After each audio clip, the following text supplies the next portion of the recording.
Savez-vous que si vous apprenez à être stable dans toutes les situations, cela se traduit en une puissance dans votre vie? Peut-être que vous pensez, eh bien, comment puis-je rester stable dans cette situation? Restez avec moi et apprenez cela aujourd'hui.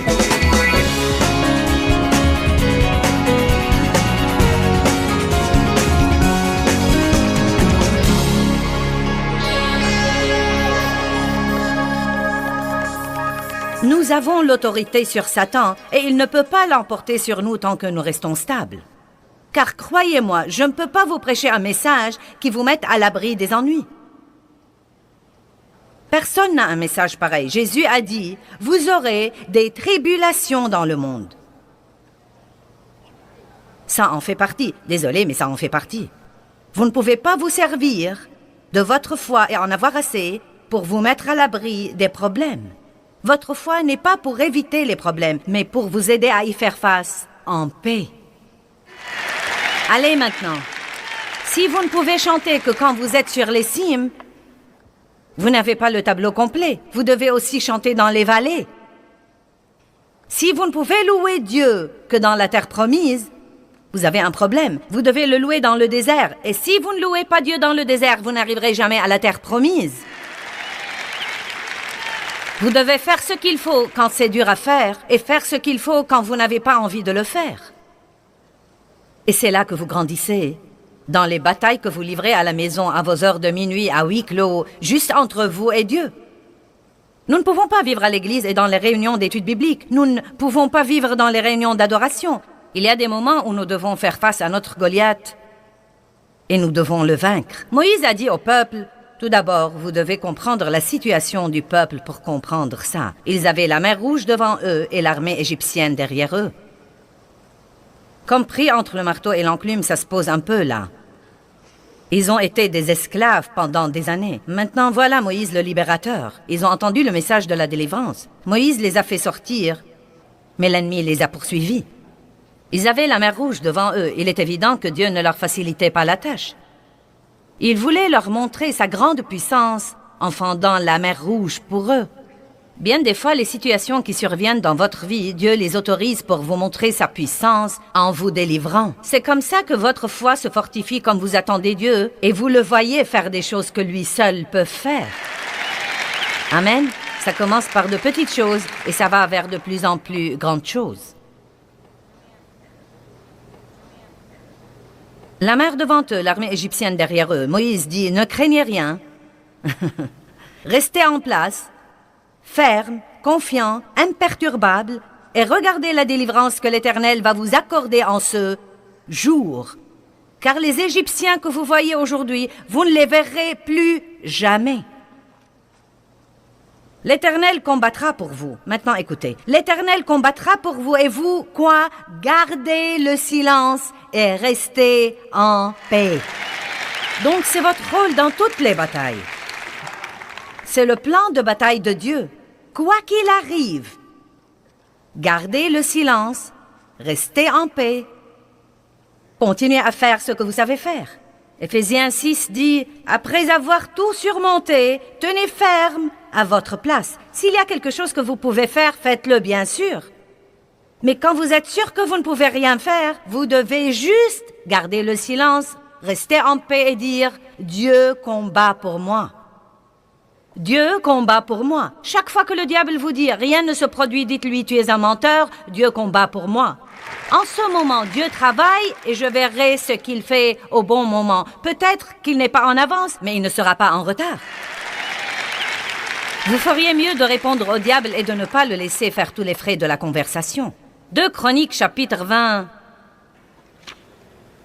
verset 15. Il dit, « Soyez attentifs, tout Juda et habitants de Jérusalem, et toi, roi Josaphat. Ainsi vous dit l'Éternel. » Ils étaient dans une grande bataille. Bataille, bataille. Combien d'entre vous sont dans une bataille maintenant? D'accord. « Soyez attentifs, tout Juda et habitants de Jérusalem, et toi, roi Josaphat. Ainsi vous dit l'Éternel, ne craignez point. » N'est-ce pas étonnant que Dieu nous dise toujours « ne craignez point » ? Et à propos, « ne craignez point » ne veut pas dire « ne ressentez pas la crainte », mais quand vous la ressentez, ne fuyez pas. La crainte veut dire se sauver et s'enfuir. Donc chaque fois que Dieu dit « ne craignez point », il ne parle pas du sentiment que nous ressentons. Il parle de l'action que nous prenons normalement quand nous craignons. Si les gens craignent quelque chose, ils commencent à s'en éloigner. Mais il dit « non, tenez bon, ne craignez point ». Continuez à aller de l'avant et faites ce que je vous dis de faire. Donc c'est juste une petite leçon sur la crainte. Soyez attentifs, tout Juda et habitants de Jérusalem, et toi, roi Josaphat. Ainsi vous dit l'Éternel, ne craignez point devant cette multitude nombreuse. Oh, alléluia, car cette guerre n'est pas la vôtre, mais celle de Dieu. Waouh! Cette guerre n'est pas la vôtre, mais celle de Dieu. Vous pouvez confier vos batailles à Dieu qui combattra pour vous pendant que vous jouissez de votre vie. Tant de personnes, s'ils ont un problème, pensent qu'ils doivent être malheureux jusqu'à ce que le problème soit résolu. Non, Dieu siège au ciel et se rit de son ennemi. Pourquoi? Parce que Dieu voit la fin avant le commencement. D'accord, continuons à lire. Demain, descendez contre eux. Il leur donne des instructions. Ils vont monter par la colline de Tzitz.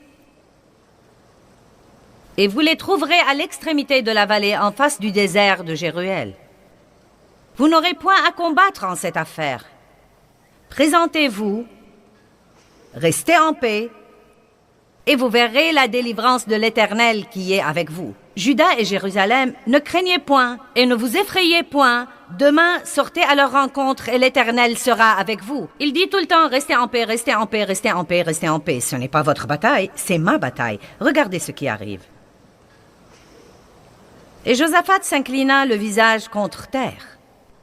Donc, quelle était sa position? Celle de prière.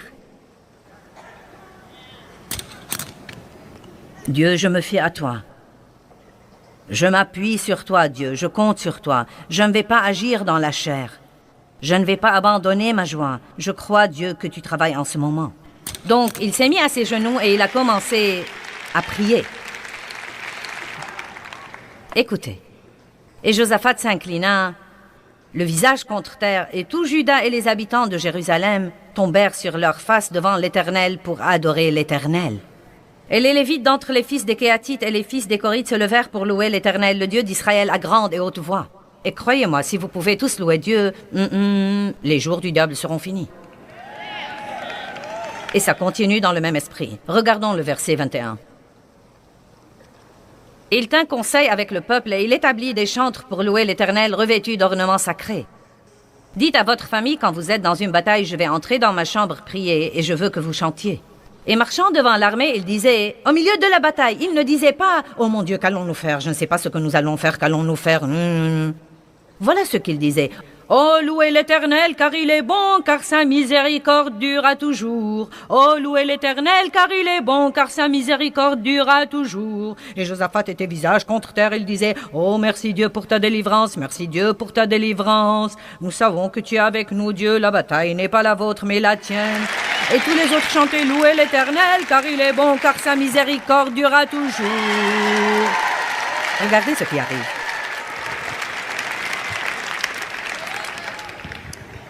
Et quand ils ont commencé à chanter et à louer le Seigneur, quand nous faisons ce que nous sommes censés faire et non pas le contraire, le Seigneur se met au travail.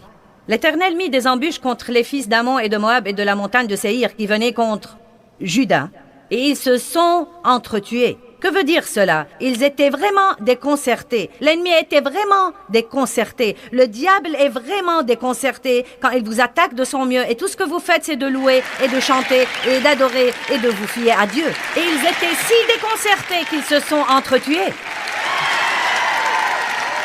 Quelle histoire! J'en étais au point où je disais, eh bien, épuise-toi. Je suis passé par là. Parfois, je me demande ce qu'il va falloir pour que le diable comprenne que je ne vais pas abandonner. Il paraît qu'il ne comprend toujours pas. Un dernier verset que je veux vous montrer, Jean 14, 27. Un dernier verset dans ce domaine. Jésus, avant son ascension, a fait tout ce qu'il pouvait faire. Il a vécu, il a enseigné. Il est mort, il a ressuscité. Il était prêt pour son ascension. Maintenant, il va laisser un héritage. Faites attention. Je vous laisse la paix. Je vous donne et je vous lègue ma paix.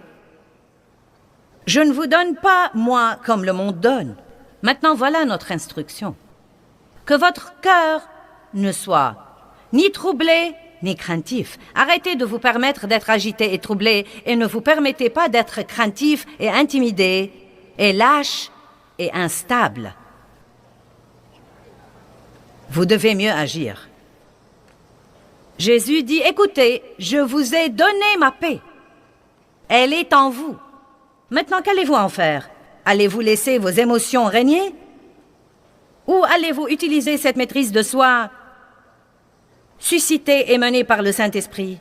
Allez-vous le laisser vous fortifier pour rester calme, pour croire que Dieu a le contrôle et agir comme si vous croyez ce que vous dites que vous croyez? Que tout le monde dise « j'ai la paix ». Vous savez, revenons à Pierre. Allons à Matthieu 26, verset 51. Pierre il hésitait. Il était comme un géant spirituel un moment et un gâchis émotionnel le moment suivant. Mais ce n'est pas grave, nous commençons tous là. J'ai commencé là.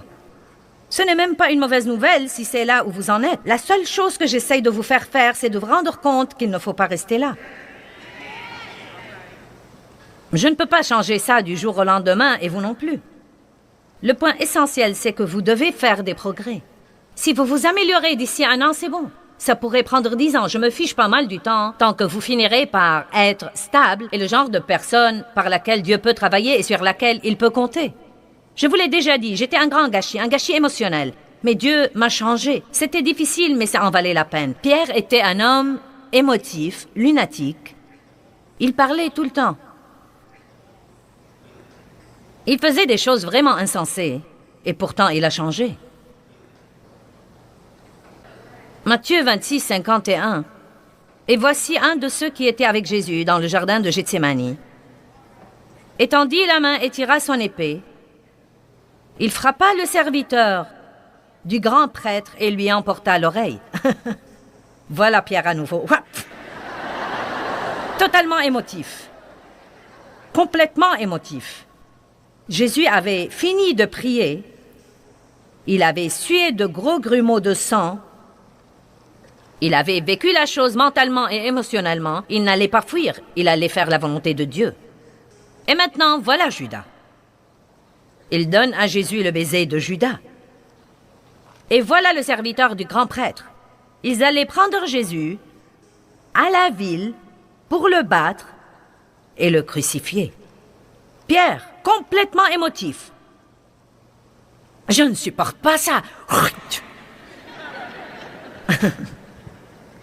Je connais bien Pierre car je suis comme ça. Mais j'ai changé. Alléluia. Du moins la plupart du temps. Continuons à regarder ces versets. Alors Jésus lui dit, « Remets ton épée à sa place, car tous ceux qui prendront l'épée périront par l'épée. » Maintenant, c'est la partie que j'aime. Penses-tu que je ne puisse pas invoquer mon Père, qui me donnerait à l'instant plus de 12 légions d'anges, plus de 80 000 anges? Pierre, penses-tu vraiment que j'ai besoin de toi pour couper l'oreille du type? Non, mais si je ne voulais pas endurer ceci, il m'aurait suffi d'appeler 80 000 anges et je serais tout simplement délivré. Faites attention. Mais comment donc s'accompliraient les Écritures d'après lesquelles il doit en être ainsi? Le point essentiel, c'est que Jésus disait, « Écoute Pierre, je dois faire ça. » Il avait déjà traversé tout ça dans le jardin. « Je ne veux pas faire ça, tu peux me délivrer, mais que ta volonté soit faite. Je boirai cette coupe si tu ne peux pas l'éloigner de moi. » Nous devons parfois lutter dans la prière pour discerner la volonté de Dieu. Je ne dis pas que c'est facile de faire les choses que vous ne voulez pas faire et que c'est facile de pardonner aux gens qui vous ont fait du mal. Je ne dis pas que c'est facile de se taire quand vous voulez réprimander quelqu'un. Je ne dis pas que c'est facile de rester en paix. Je ne dis pas que tout ça est facile, mais je dis que c'est faisable. Et de même que Jésus a combattu dans le jardin de Gethsémani pour que la volonté de Dieu soit faite à travers lui, nous devons toujours combattre ces émotions et ces fausses façons de penser pour que la volonté de Dieu soit faite à travers nous. J'ai combattu les trucs que j'ai combattus pour pouvoir accomplir l'appel de Dieu sur ma vie. Et par conséquent, vous pouvez vous aider. Or, il y a d'autres personnes que vous devez aider. Et si vous ne laissez pas Dieu faire ce qu'il veut faire en vous, vous n'allez pas pouvoir les aider non plus. Allez.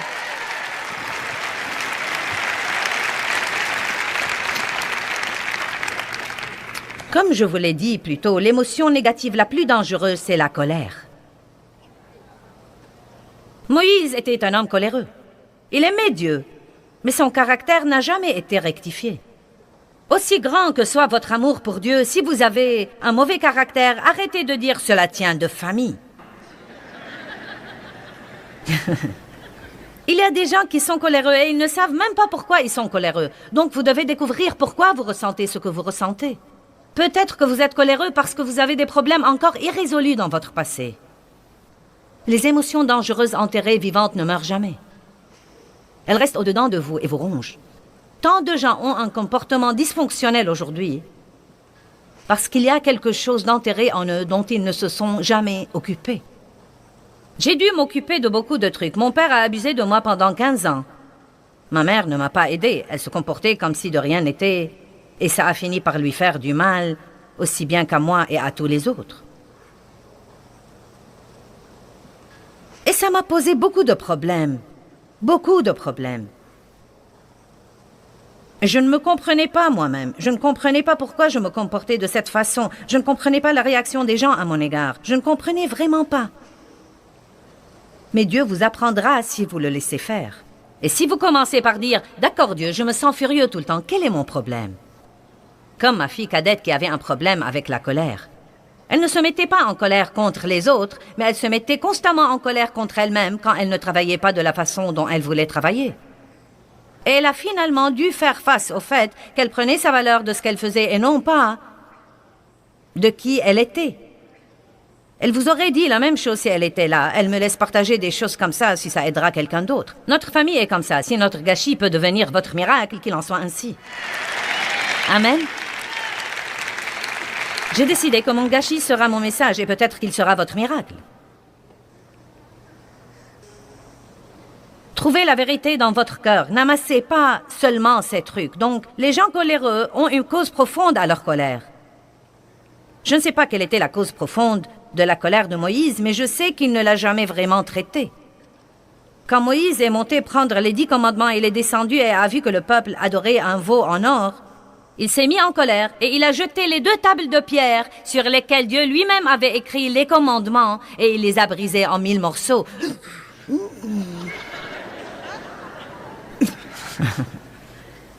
Il était si furieux qu'il n'a même pas pensé à ce qu'il faisait. Il avait passé 40 jours pour avoir ses commandements et maintenant il a permis au mauvais comportement d'un groupe de personnes de le faire revenir passer 40 autres jours pour les avoir à nouveau.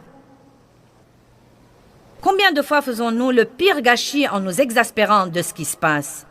Allez, nous exagérons vraiment, n'est-ce pas? Si nous restons calmes et en paix, Dieu nous donnera des réponses et nous mènera et nous guidera. Ensuite, il y a eu un moment où Moïse était dans le désert avec les Israélites et ils avaient soif et ils voulaient de l'eau. Et ils ont commencé à ronchonner, à se plaindre et à blâmer Moïse. Je ne sais pas comment il les a supportés pendant 40 ans, je ne sais vraiment pas. Je n'aurais pas tenu un seul jour. J'aurais dit, écoutez, j'ai quitté le palais pour venir vous faire sortir d'ici. Maintenant, j'aimerais au moins voir une bonne attitude.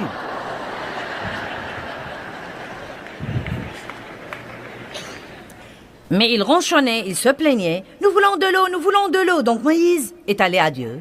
Ils veulent de l'eau, ils vont me tuer s'ils n'ont pas d'eau. Et Dieu a dit à Moïse, « Tu vois ce rocher? Prends ta verge, frappe le rocher, et il en sortira de l'eau. » Effectivement, c'est ce qui est arrivé. Et c'était en réalité une situation naturelle qui avait une corrélation spirituelle dans le Nouveau Testament, comme quoi quand Jésus, le rocher, a été frappé sur la croix, l'eau vive est sortie de lui. Et ceux qui boiront de cette eau n'auront jamais soif. Or, Plus tard, quelques mois plus tard, je ne sais pas combien, la même chose s'est répétée. Il y avait un autre rocher, et ils avaient soif, ils ronchonnaient et ils se plaignaient. Et Moïse s'est mis en colère. Et quand on se met en colère, on est ému. Il a prié Dieu, ils veulent de l'eau, que vais-je faire? Et Dieu lui a dit, écoutez, quand nous sommes bouleversés, nous n'entendons pas ce que Dieu nous dit. Et Dieu lui a dit, parle au rocher et il donnera ses eaux. Mais Moïse a frappé 2 fois le rocher. Et la corrélation, c'est que vous ne pouvez pas crucifier 2 fois le Christ. Il a déjà été crucifié. Maintenant, vous aurez ce dont vous avez besoin par la prière, en implorant, en suppliant Dieu. Dieu lui a dit, parle au rocher et il te donnera ses eaux. Et au lieu de cela, Moïse l'a frappé 2 fois et Dieu lui a dit, parce que tu n'as pas cru en moi pour faire ce que je t'ai dit de faire, parce que tu ne m'as pas sanctifié aux yeux des enfants d'Israël, tu ne les feras point entrer dans la terre promise. Quoi? Je les ai supportés 40 ans et maintenant nous sommes sur la bordure et je ne peux pas entrer? J'ai eu une petite conversation avec Dieu à ce propos. Je lui ai dit, « Hey, non mais, tu sais, les leaders ne peuvent pas être parfaits. Mais voilà ce que m'a dit Dieu. On demandera beaucoup à qui l'on a beaucoup donné. » Moïse a eu l'honneur de faire sortir le peuple de l'esclavage d'Égypte à travers le désert, en prenant sa verge et en laissant Dieu travailler par elle pour faire des miracles puissants et incroyables. Quand il a touché la mer Rouge, elle s'est fendue. Moïse a eu l'occasion de faire beaucoup de grandes choses. Écoutez-moi un peu. Quand Dieu vous montre de grandes choses et qu'il vous parle de grandes choses et qu'il vous donne de grandes révélations et qu'il se sert de vous et il fait de grandes choses pour votre famille, il ne s'agit pas de s'exalter de ce qu'il a fait. Il y a là-dedans une grande responsabilité. On demandera beaucoup à qui l'on a beaucoup donné. Et pas seulement ça, mais la connaissance entraîne la responsabilité. Et en raison du fait que vous êtes venu ici aujourd'hui, vous avez maintenant plus de responsabilités que celles que vous aviez quand vous êtes entré, car vous savez maintenant quelque chose que vous ne saviez pas avant. Donc maintenant, vous êtes plus responsable que jamais de gérer vos émotions, car maintenant, et en termes on ne peut plus clair, vous savez mieux. Je dis aux gens tout le temps, peut-être que vous n'aimez pas tout ce que je dis, mais vous ne partirez pas confus. Je dis que nous devons gérer nos émotions et arrêter de les laisser nous gérer. Et quand vous piquez une crise et que vous vous emportez, rendez-vous compte que c'est un péché et repentez-vous-en. Ne l'ignorez pas et n'agissez pas comme s'il n'y avait pas de mal à faire ça juste parce que vous avez un mauvais caractère. Je vous vois tous là-haut au balcon. Ne croyez pas que je vous ignore. Et je vois tout le monde derrière les postes de télé à la maison et derrière les ordinateurs. Je m'adresse à vous aussi. Et non seulement aux gens de la salle, je parle à chacun d'entre vous, où que vous soyez. Gérez vos émotions et ne les laissez pas vous gérer. Nous devons être stables. Amen? Bien. J'ai une liste de versets. Nous allons les mettre là-haut, l'un après l'autre, sur l'écran. Et puis nous allons clôturer. Je veux que vous les voyiez vous-même, à commencer par le psaume 37:8. S'il vous plaît, regardez les écrans. Et voyez-les. Laisse la colère, abandonne la fureur. Ne t'irrite pas, car ce serait mal faire. Si vous ne gérez pas vos émotions, vous allez vous attirer des ennuis. Celui qui est lent à la colère a une grande intelligence, mais celui qui est prompt à s'emporter proclame sa folie. Celui qui est lent à la colère vaut mieux qu'un héros, et celui qui est maître de lui-même que celui qui prend des villes. L'homme qui a de la sagesse est lent à la colère et il met sa gloire à oublier les transgressions ou les offenses.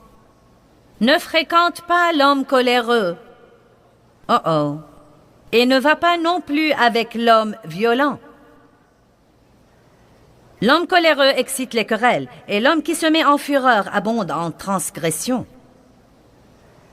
Si vous vous mettez en colère, ne péchez point. Que le soleil ne se couche pas sur votre colère, votre exaspération, votre fureur ou votre indignation. Maintenant, remarquez, s'il vous plaît, que Dieu n'a jamais dit « ne vous mettez pas en colère ». La colère est une émotion.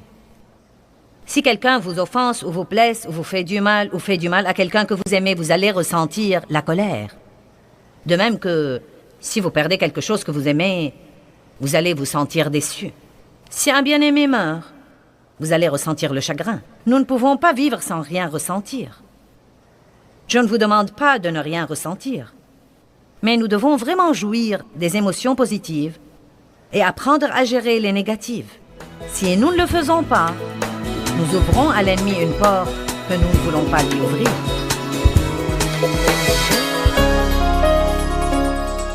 Proverbe 25, verset 28 dit « L'homme qui ne gouverne pas son esprit ressemble à une ville qui est en ruine, une ville sans murailles. » Cela veut dire que nous sommes sans protection.